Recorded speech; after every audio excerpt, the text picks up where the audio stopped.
Jika perselisihan hasil pemilihan umum itu terjadi, maka konstitusi kita telah memberikan satu saluran untuk menyelesaikan konflik ini, ialah melalui Mahkamah Konstitusi. Di Mahkamah Konstitusi lah para pihak yang bersengketa atau berselisih tentang hasil pemilu itu dapat menyelesaikan konflik atau perselisihan mereka. Apa aja? Ya, teman-teman, selamat berjumpa lagi dengan channel ini. Salam sehat dan penuh berkah. Teman-teman, saya sering membaca di media massa itu saksi-saksi dari paslon-paslon yang kalah itu tidak mau tanda tangan berita acara perolehan suara yang akan disahkan oleh KPU.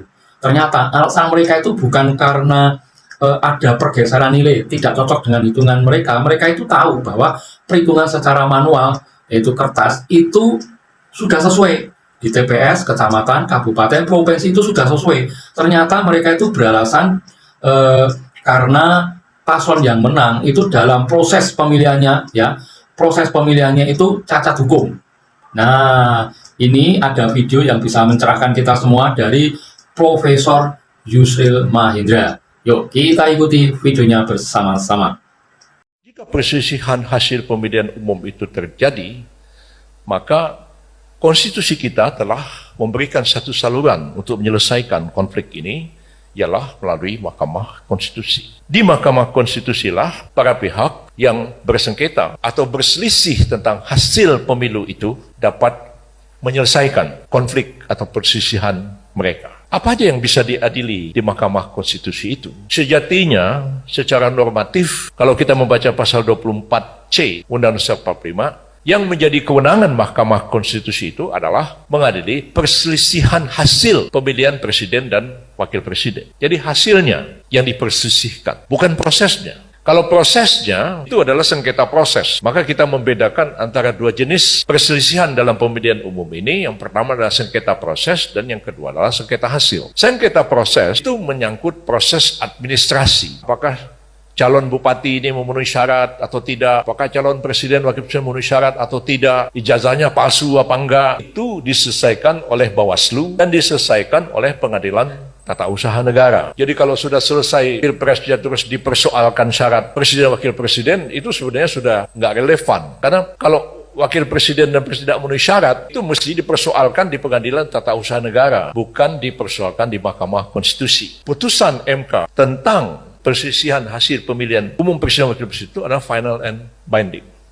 Yang mau nggak mau harus ikut pada putusan pengadilan. Itu supaya negara ini jalan. Kalau nggak, negara ini nggak jalan. Nanti ribut terus, lalu proses pergantian presiden dan wakil presiden itu tidak terjadi. Jadi yang dibawa sengketa ke Mahkamah Konstitusi itu adalah hasil akhir pemilihan umum berdasarkan keputusan KPU. Nanti tanggal 20 Maret KPU akan umumkan pasangan A berapa, pasangan B berapa, pasangan C berapa. Dengan adanya keputusan KPU, itulah yang dijadikan sebagai objek sengketa. Kalau pasangan A misalnya tidak puas, atau pasangan B tidak puas, atau A dan B tidak puas terhadap pasangan C misalnya, maka sejak itulah dia dapat mengajukan permohonan kepada Mahkamah Konstitusi untuk membatalkan keputusan KPU itu. Permohonnya siapa? Permohonnya adalah KPU. Minta dibatalkan karena penghitungannya tidak benar. Sejatinya seperti itu, tapi akan banyak kritik. Kalau begini ini MK jadi mahkamah kalkulator katanya.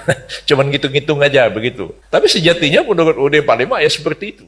Bagaimana kalau DPR menggunakan hak angket? Ini kan sekarang dikemukakan oleh PDIP. Ya. PDIP akan mendorong hak angket. Hak angket itu hak DPR untuk melakukan penyelidikan terhadap satu dugaan pelanggaran yang dilakukan oleh pemerintah. Pemerintah kan bisa bilang, kenapa kami diangket? Kan yang melaksanakan pemilu kan KPU. Undang-Undang Dasar 45 mengatakan KPU adalah sebuah lembaga negara yang mandiri, independen. Pemerintah nggak ikut campur. Misalnya, bilang begitu kan. Tapi bisa aja DPR melakukan investigasi. Presiden ada cawe-cawe nggak? Misalnya begitu kan. Ada cawe-cawe apa enggak? Silakan aja diselidiki. Dan kalau sekiranya memang hasil angket itu mengatakan cukup alasan ada pelanggaran, maka hak angket itu kan memberikan rekomendasi kepada aparat penegak hukum untuk mengambil satu tindakan. Ya.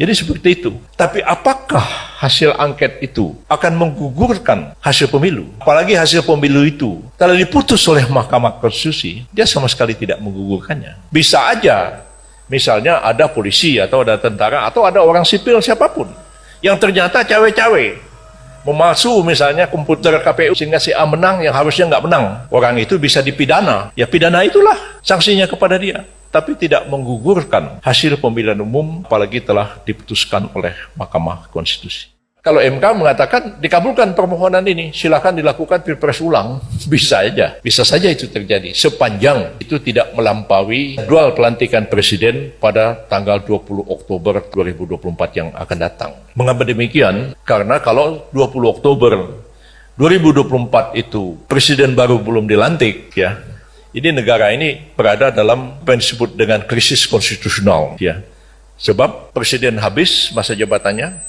Ya, wakil presiden habis, menteri bubar semua, triumvirat nggak ada lagi, lalu terjadi kevakuman kekuasaan. Dan itu harus dicegah. Tidak boleh kevakuman kekuasaan itu terjadi dalam suatu negara. Ya, itu bisa rawan sekali, bisa terjadi perebutan kekuasaan, bisa juga terjadi serangan dari negara lain kalau dalam suasana konflik dengan negara-negara yang lain. Ya, ini bisa untuk pencerahan buat para saksi dari paslon yang kalah. Ya, kalau misalnya paslon yang menang itu cacat hukum pada saat pencalonan, itu sebetulnya itu sudah ada mekanisme untuk penyelesaian. Ya, jadi kalau saksi paslon yang kalah itu tidak mau tanda tangan karena paslon yang menang cacat hukum, ini kurang tepat. Ya, karena sebetulnya saksi itu diundang di KPU itu untuk menandatangani jumlah perolehan suara, bukan proses pencalonan dari paslon yang menang. Nah, ini bisa menjadi pencerahan ya, kecuali kalau cuma mau waton suloyo ya sudah selesai. Oke, teman-teman, semoga penjelasan dari Pak Yusril tadi bisa memberikan pencerahan buat kita semuanya. Jangan lupa dukung channel ini dengan cara tekan tombol subscribe. Sekian dan terima kasih.